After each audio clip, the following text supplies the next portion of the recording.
আসসালামু আলাইকুম সুপ্রিয় শিক্ষার্থী, আমরা কিছু মডেল ভার্বের তালিকা গত ক্লাসে পড়েছিলাম।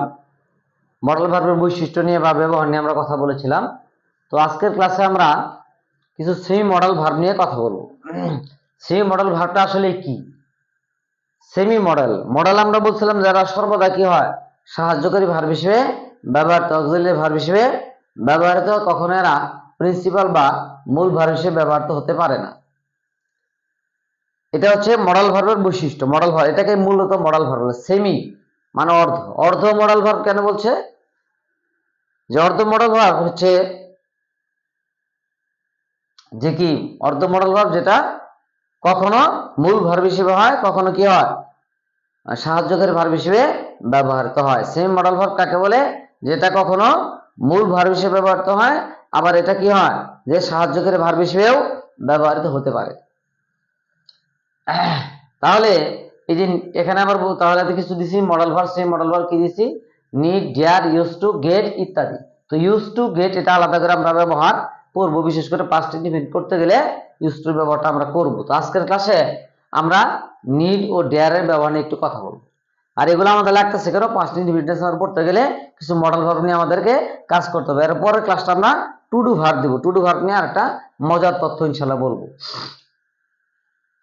তো এখানে নিড ও ডেয়ারের ব্যবহার আমরা লিখেছি, কি বলেছি, যে এদের পরে নট কিংবা এরা সাবজেক্টের পূর্বে এবং সাবজেক্টের পরে মূল ভার্ব হলে এরা মডেল ভার্ব, অন্যথায় এরা মূল ভার্ব।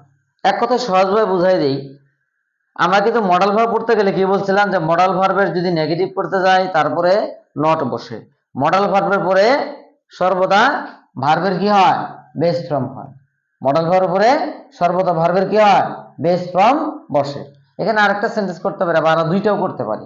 আমরা করছি অ্যাফার্মেটিভ দিয়ে, এখানে একটা নেগেটিভ দিয়ে করছি, আমরা এটাকে আবার ইন্টারগেটিভ করতে পারি।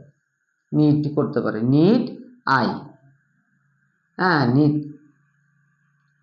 নিড আই, তারপরে কি বাই, এটা আমরা ইন্টারগেটিভ করলাম, এটাও দিতে পারি। তাহলে এক্ষেত্রে বলছিলাম মডেল ভার্বের বৈশিষ্ট্যের ভিতরে বলছিলাম যে মডেল ভার্বের সর্বদা ভার্বের মূল ফর্ম বসে, এই যে মূল ফর্ম বসে অ্যাফার্মেটিভে। আবার এটাকে যদি নেগেটিভ করতে যাই, যেমন এটা আমরা করছি কি, কথার কথা, এটা আমরা বা এটাকেই ধরি না কেন, এটা আমরা অ্যাফার্মেটিভ যদি থাকে তাহলে মডেল ভার্বের বেস ফর্ম বসাইছে। নেগেটিভ করতে চাইলে মডেল ভার্ব পরে নট বসাতে হবে, মডেল ভার্ব পরে কি দিতে হবে, নট দিতে হবে। আবার আমরা যদি কি করতে চাই, যে ইন্টারগেটিভ করতে হলে এই মডেল ভার্বটা সাবজেক্টের আগে চলে আসবে। আর নেগেটিভ ইন্টারগেটিভে আমরা নটের ব্যবহার করলে নেগেটিভ ইন্টারগেটিভ আমরা করেছি, ঠিক আছে না? প্রণয়ন আগে নিয়ে আসলে সেটাকে সংক্ষেপ করতে হয়। আর আমরা যদি পরে দিতে যাই, নিয়ে যাই নট, ঠিক আছে, এই নটটা আমরা পরেও দিতে পারি, ঠিক আছে।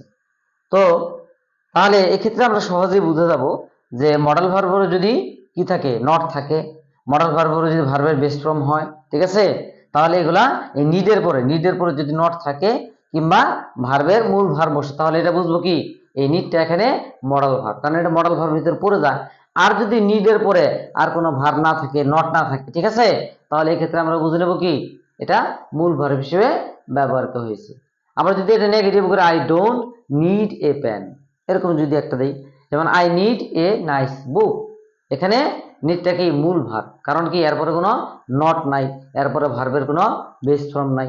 আবার কি করতে গেছি, যে এটাকে যদি আমি আবার নেগেটিভ করি মডেল ভার্ব, তার নট বসে, আবার কি ভার্বের বেস ফর্ম বসে মডেল ভার্ব নেগেটিভ করতে গেলে, হ্যাঁ এগুলো আমরা খেয়াল রাখবো। এই জিনিসগুলো যদি বসি, তাহলে নিড এবং ডেয়ার, নিড এবং ডেয়ারের যে ব্যবহারটা, এটা কিভাবে, যে এরপরে যদি কি না থাকে, কোনো নট না থাকে, মূল ভার্ব না থাকে, তাহলে এটা কি মূল ভার্ব, নিডটা কি নিড ডেয়ার মূল ভার্ব। আর যদি এরপরে নট থাকে কিংবা বেস ফর্ম থাকে, তাহলে এটা কি, তাহলে এটা আমরা অবশ্যই মডেল ভার্ব হিসেবে ধরে নেব, কেননা মডেল ভার্বের বৈশিষ্ট্যের ভিতরে পড়ে, ঠিক আছে না?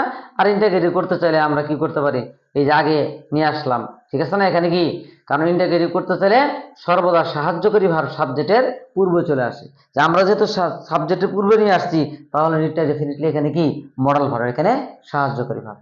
সবাই ভালো থাকবেন, আল্লাহ হাফেজ।